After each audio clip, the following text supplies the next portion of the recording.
Hi അസ്സലാമലൈക്കും welcome back. ഇന്നത്തെ video നല്ല അടിപൊളി ഒരു അവൽ മിൽക്കിന്റെ റെസിപ്പിയാണ്. അവലും പഴവും ഉണ്ടെങ്കിൽ വളരെ എളുപ്പമായിട്ട് നമുക്ക് വീട്ടിൽ ചെയ്തെടുക്കാവുന്നതേ ഉള്ളൂ. അപ്പൊ എല്ലാവരും വീഡിയോ മുഴുവനായിട്ട് കണ്ടു നോക്കുക. അതിനായിട്ട് ആദ്യം തന്നെ 1/4 കപ്പ് വെളുത്ത അവലാണ് ഞാൻ എടുത്തിരിക്കുന്നത്. അതൊരു പാത്രത്തിലേക്ക് ഇട്ടിട്ട് ഒന്ന് റോസ്റ്റ് ചെയ്തെടുക്കണം. ഒരു 5 മിനിറ്റ് മീഡിയം ഫ്ലെയിമിൽ റോസ്റ്റ് ചെയ്തെടുക്കേണ്ടതാണ്. അപ്പോൾ ഇതിലും ഏറ്റവും നല്ല അവൽ എന്ന് പറയുന്നത് നമ്മുടെ ആ തവിട് നിറത്തിലുള്ള അവലാണ് ട്ടോ.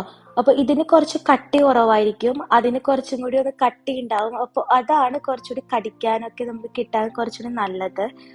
എന്നിട്ട് ഒരു 5 മിനിറ്റ് മീഡിയം ഫ്ലെയിമിൽ ഒന്ന് റോസ്റ്റ് ചെയ്തെടുക്കുമ്പോഴേക്കും നമുക്ക് കൈ കൊണ്ട് പൊടിക്കാവുന്ന പരുവത്തിൽ നമുക്ക് കിട്ടും. ആ ടൈം വരെ ഒന്ന് റോസ്റ്റ് ചെയ്തെടുക്കണം. അപ്പൊ ഇവിടെ ഇത് റെഡി ആയിട്ടുണ്ട്. ഇനി നമുക്ക് വേണ്ടത് 1.5 പഴമാണ് കേട്ടോ. അപ്പൊ ഞാനിവിടെ എടുത്തിരിക്കുന്നത് നമുക്ക് നാട്ടിലൊക്കെ കിട്ടുന്ന റോബസ്റ്റ പഴമാണ് എടുത്തിരിക്കുന്നത്. അപ്പൊ നിങ്ങൾക്ക് എടുക്കാവുന്നതെങ്കിൽ പാളയംകോടൻ പഴമാണ് കേട്ടോ എടുക്കേണ്ടത്. അപ്പൊ അതൊരു ചെറുതാണെങ്കിൽ ഒരു 4 വരെ എടുക്കാവുന്നതാണ്. ഇതൊരു 1.5 പഴമാണ് ഞാൻ എടുത്തിരിക്കുന്നത്. അത് ചെറുതാക്കി അരിഞ്ഞിട്ട് കൊടുക്കുന്നുണ്ട്. പിന്നീട് അതിലേക്ക് ഒരു 3.5 ടേബിൾ സ്പൂണോളം പഞ്ചസാര ചേർത്ത് കൊടുക്കാം. അപ്പൊ നിങ്ങൾക്ക് ഈ സമയത്ത് വേണമെങ്കിൽ കുറച്ച് ഹെൽത്തി ആയിട്ട് എടുക്കാവുന്നതെങ്കിൽ തേൻ ചേർത്ത് കൊടുക്കാവുന്നതാണ്.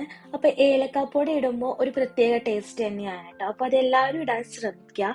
എന്നിട്ട് ഇതെല്ലാം കൂടി നന്നായിട്ടൊന്ന് ഒരു ഫോർക്കോ അല്ലെങ്കിൽ സ്പൂണോ വെച്ചിട്ട് നന്നായിട്ട് ഇപ്പൊ കണ്ടില്ലേ, പഴം ചെറുതായിട്ട് ഒന്ന് അലിഞ്ഞിട്ടുണ്ട്. എന്നാൽ നമുക്ക് കടിക്കാൻ കിട്ടുന്ന ഒരു പരുവത്തിനാണ് എടുത്തിരിക്കുന്നത്. പിന്നീട് വേണ്ടത് റോസ്റ്റ് ചെയ്ത പീനട്ടും അതുപോലെ തന്നെ കാഷ്യൂസ് ആണ് എടുത്തിരിക്കുന്നത്. അപ്പൊ പീനട്ട് മാത്രമാണെങ്കിൽ അത് മാത്രം ആഡ് ചെയ്ത് കൊടുത്താൽ മതി. ഇപ്പൊ ഞാനിവിടെ എടുത്തത് മാത്രമേ ഉള്ളൂ. പിന്നീട് നമുക്കിത് സെറ്റ് ചെയ്യാനുള്ള ഗ്ലാസ് എടുത്തിട്ടുണ്ട്. എന്നിട്ട് അതിലേക്ക് ആദ്യം തന്നെ ആ പഴത്തിന്റെയും പഞ്ചസാരയുടെയും മിക്സ് ഉണ്ടല്ലോ, അതിട്ട് കൊടുക്കുന്നുണ്ട്. ആദ്യത്തെ ലെയർ ആയിട്ട് അതാണ് കേട്ടോ ഇട്ട് കൊടുക്കുന്നത്. പിന്നീട് അതിലേക്ക് തണുപ്പിന് വേണ്ടിയിട്ടുള്ള ഐസ് ക്യൂബ്സ് ഇട്ട് കൊടുക്കുന്നുണ്ട്, 2 വീതം. എന്നിട്ട് അതിന്റെ മുകളിലൂടെ സെക്കൻഡ് ലെയർ ആയിട്ട് നമ്മൾ വറുത്ത ആ അവൽ ഇട്ട് കൊടുക്കാം.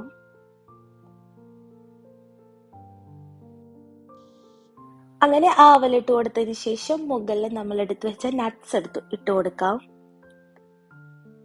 അപ്പൊ നട്ട്സിന്റെ ഒക്കെ അളവെല്ലാം നമ്മുടെ ഇഷ്ടവും നമ്മുടെ കയ്യിലുള്ളതൊക്കെ അളവനുസരിച്ചാണ് കേട്ടോ. ഇഷ്ടമുള്ള രീതിയിൽ തന്നെ നമുക്ക് ചേർത്ത് കൊടുക്കാം.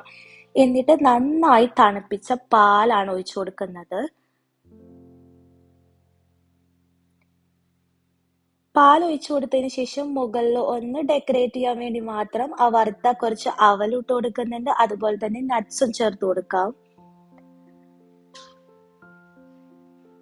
അപ്പൊ ഇത്രയേ ഉള്ളൂ കേട്ടോ. വളരെ എളുപ്പമായിട്ട് നമുക്ക് ചെയ്തെടുക്കാൻ പറ്റുന്ന നല്ല റെസിപ്പിയാണ്. അപ്പൊ വീട്ടിലെ ഗസ്റ്റ് ഒക്കെ വരികയാണെങ്കിൽ നമുക്ക് വളരെ എളുപ്പത്തിൽ തന്നെ ചെയ്തെടുക്കാവുന്നതേ ഉള്ളൂ. ഇനി ഇതെല്ലാം കൂടി നന്നായിട്ടൊന്ന് സ്പൂൺ വെച്ച് മിക്സ് ചെയ്തിട്ടാണ് നമ്മൾ അവൽ മിൽക്ക് കഴിക്കേണ്ടത്. എന്നാലാണ് ആ പഴത്തിന്റെ ആ മധുരം എല്ലാം പാലിലേക്കും അവലിലേക്കൊക്കെ കയറി നല്ല അടിപൊളി ടേസ്റ്റ് കിട്ടുന്നത്.